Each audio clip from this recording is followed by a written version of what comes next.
అరే! దీన్ని ఎక్కడో చూసామే అనుకుంటున్నారా? మన చిన్నప్పుడు మనందరం కూడా ఆడుకున్నాం.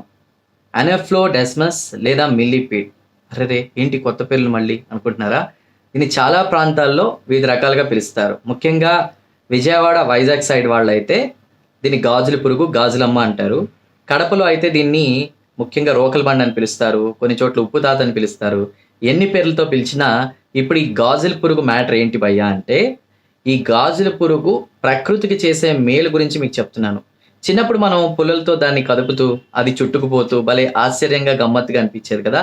దాంతో ఆడుకుంటూ, ఆ పురుగుని పట్టుకుని చేతులతో ఎదుటి వాళ్ళని భయపెట్టే ప్రయత్నాలు కూడా చేశాం. అవునా?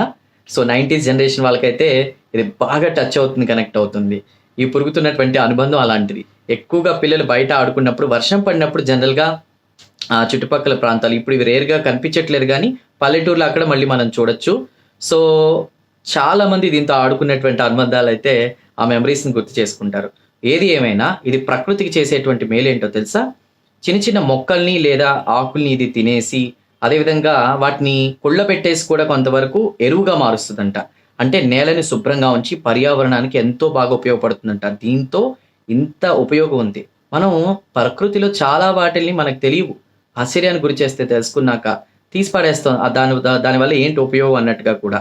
కానీ ఈ గాజుల పురుగుతోని ఇలా ఉందంటే మన పల్లెటూరులో కాకులు కూడా రోడ్డుని ఎక్కడికక్కడ చెత్త క్లీన్ చేసేసి శుభ్రంగా ఉంచుతాయి. సో, పర్యావరణానికి అవే అంత మేలు చేస్తుంటే మనం ఇంకెంత మేలు చేయాలి?